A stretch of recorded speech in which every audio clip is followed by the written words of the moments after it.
And I've just realized that the scoreboard is not up, and so I will get you that scoreboard as soon as I can as we go into game 1 of tonight's match between League of Liberty and GRAtm.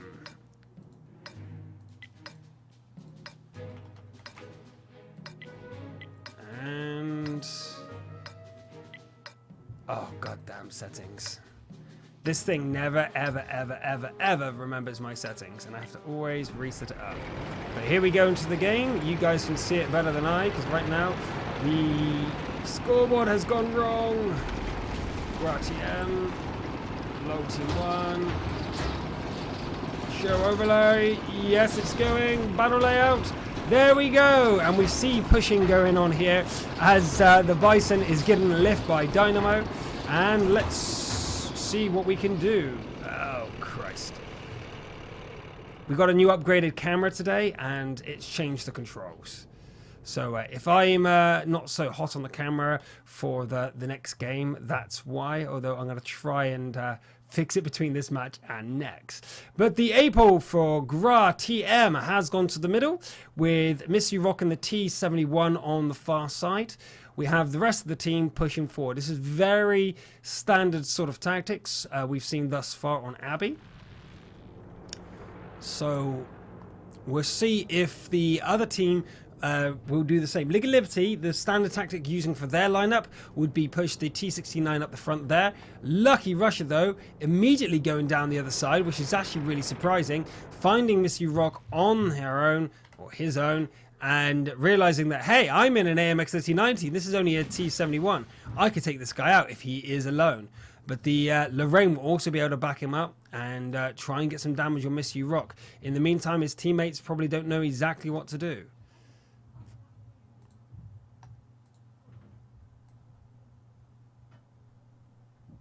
Sorry for the silence. I'm just changing that key now, and right, saved. It's updated, so I'll reset the client between these next battles, and we will have my camera control back, because right now I'm really having to focus on making sure I'm not pressing the wrong buttons. Okay, so we have Arma Lee and International 64 seeing Mr. Crazy Belka from the League of Liberty guys in the middle. So far we've not seen a standard lineup from League of Liberty. We have not seen the T69, which I would expect to be where I'm looking right now, coming into the entrance of the Abbey. But we haven't seen it there, and so I'm not sure if they're spread out or they really are pushing down the eastern sides, because Missy Rock has fended off the attack and AMX 5100 has been spotted, so we do know this is an eastern push from League of Liberty. I'll be very surprised to see any forces there in the west now. We've seen the AMX 5100 plus 2 of the AMX 90s, both on this side, so we're only missing the T69 now to know where the entire League of Liberty guys are.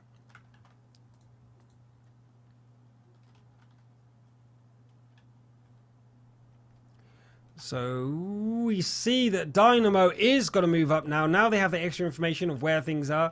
They're going to push up and try and make the most of it. Minsk is there to back up Dynamo just in case they run into trouble. There might be the T69 still sat there, or if League of Liberty has decided to go and readjust, there might be even more again. But right now, as far as we're aware, League of Liberty are all on the eastern side and not over here. And Strek has just been spotted, so that is... oh, but I say it was still him over there fighting Mr. Rock, trying to take him down. And the answer is they are using proximity scouting to see each other. And we know we've got some new audience here today. Proximity scouting in World of Tanks is just the 50-meter rule, where anyone within 50 meters of you is always revealed no matter what's between you. And I'll try and only say that once every set, so I know that you guys, the regular viewers, already know. But Strako does take an artillery shell to the face and takes 300 damage. That's quite a big thing.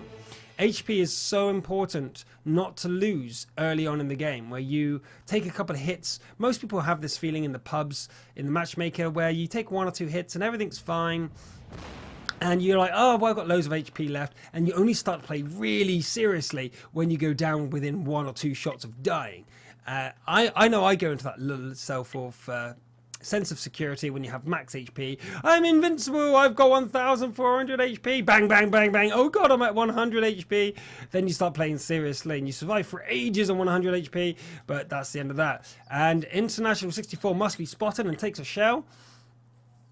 We didn't see who managed to get that shot off on him, but Mystery Rock is also is still continuing the aggressive scouting from proximity scouting against Streko. Did you know that the Russians call the proximity scouting X-ray?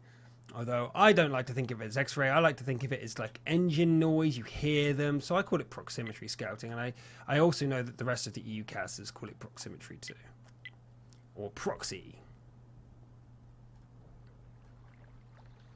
Minx has gone all the way through the base and has found the T1 Pinocchio, so we now know that the League of Liberty guys are in the area, getting pinged on the map in D7 right now, and Minx is waiting for some artillery support to take out Pinocchio, but the artillery shell almost hits Minx, which means that the Lorraine could be anywhere, but there they are. League of Liberty have 2 tanks in the cap circle there against GRAtm. Now, will GRAtm be able to sort this out? But Minx's first shot does not hit, and the second one connects. But that's 2 shells down. He's only got 4 left in his chamber.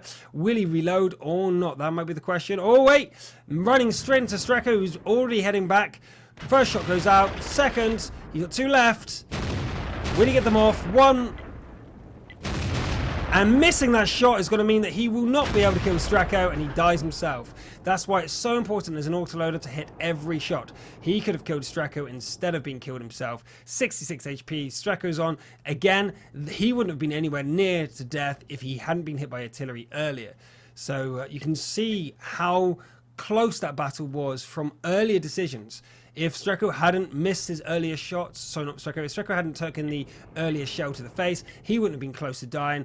And if Minx had not missed that shot against the T1 as he came down over the hill, he would have been able to kill the AMX 5100. So every single misplay is so important at this skill level. International 64, though, is coming in to see if he can avenge his teammate, but he's probably going to be too slow, as the AMX 5100 would have got out of there by now, heading towards Live for Surf, who's now been revealed. Oh, but Cassius Clay has been spotted. International 64 is panicking now, thinking that he's going to get hit, but the shell goes wide, and International 64 does pick up the Lorraine. Very unfortunate for Cassius Clay, but surely they knew that there was something over there.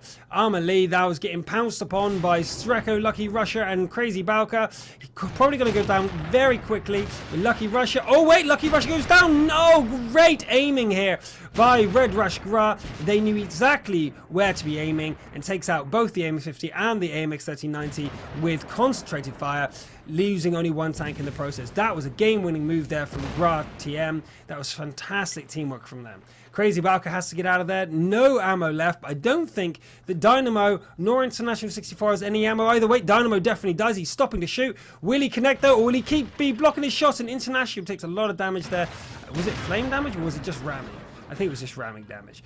And International does survive, but oh, because he stopped to aim, his teammate Dynamo does go down. So now it's Live for Surf versus International and the Bison. So this is not over. But Gra came back into it with some very good moves through the middle, as you just saw.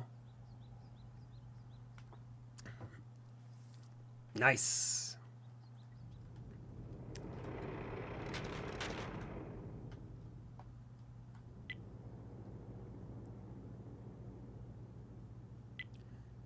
The silence falls upon us as we wait to see if the T69 decides to go for gold. We've seen a 300 AMX 5100 with just as much HP as this get taken out by a T69 who came back to defend. So if the Bison is moving or not aiming the correct location, and the T69 gets the drop on the AMX 90, then we will see International go down, and Live for Surf will rescue this game for their teammates. The League of Liberty guys are not out of this. 1 minute left, and there he is. Unfortunately, was spotted for him. He's going to take some damage. No, but the Bison will be able to aim at him, and International 64 doesn't have to cap now. He can go in and try and get the kill. In fact, he has to now with the 40 seconds left on the clock, guys. If you look up there, there's only 45 seconds left on the clock, so International 64 needs this kill, and Live for Surf himself will not be able to get the victory, but he might be able to get the draw. He definitely just prevented the victory from Red Gra to take place. GRAtm, sorry, and he might be able to win the battle against International if the artillery can't hit, and he is going to win it. International's going down, but Live for Surf goes on fire and is burning. The Bison, it's all about the Bison. Can the Bison hit the burning Live for Surf? And this is when I love having a pop screen, so you guys didn't get pop right there. And he misses, so this is going to a draw. Wow, a draw. Unexpected there with Gra and Low Team 1. I thought Low Team 1 had lost it there with some great maneuvers from Gra, but no. League of Liberty shows that they're not going to be walked over. Not this game, not any game, and they will be fighting out this battle with one draw. We don't see very many draws in this level of gameplay, and that game wasn't really a campy game. It was just good maneuvering from both teams, some unsure plays from both teams, and it ends up being a victory there for a victory for League of Liberties, pulling the victory away from GRAtm. I think you know what I mean there. So I'm a bit distracted. I'm trying to reset my client there because of my controls being not set up correctly. And hopefully we're not missing the next game.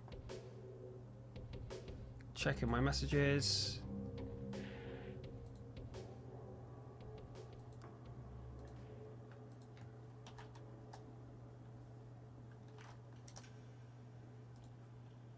And I'm back in the match. Whoo! Okay, sorry, I really feared there that I was going to miss the match, but as you can see, I got back in and they haven't launched, so that's really good. Whew. So the first game being a draw, I didn't expect that. I want you guys, after the performance you just saw there, to start making your predictions now. Will it end 0-0, 5 draws in a row, or will it end 2-2? Because remember, there can be no 5-0s now. Or will it be 4-0, or will it be 3-1? To which team? Who's going to pull off the victory? Anywhere in between. I want to see your votes now in the chat, because this could go either way. GRAtm, I thought, were on the back foot, and then they did a great maneuver, overwhelming League of Liberty. League of Liberty then fought back with some great maneuvering at the end there by Live for Surf, getting back to the draw situation at the end. I don't think they could have ever got the win coming the end there, considering the Bison was so far away. He just couldn't get into the position to kill all three. However, he did prevent the win by resetting the cap from GRAtm, and that's where we saw the end there. As soon as that reset happens, I knew it was either going to be a great artillery shell killing Live for Surf and League of Liberty losing the match, or a draw. So it was good to see that League of Liberty were able to avoid the artillery and get the draw, because, well, they should have lost otherwise. Looking at the scores here, we know that League of Liberty desperately want this victory because they've had so many draws so far. They are the only team with now 3 draws. They're way ahead in the draw department here, but they need the points. And GRAtm so far haven't lost a set, but they have lost a couple of games. This is their first ever draw, and they're going to try and get all 9 points.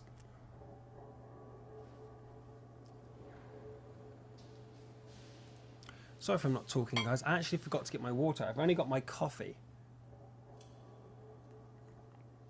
And I will fix that shortly.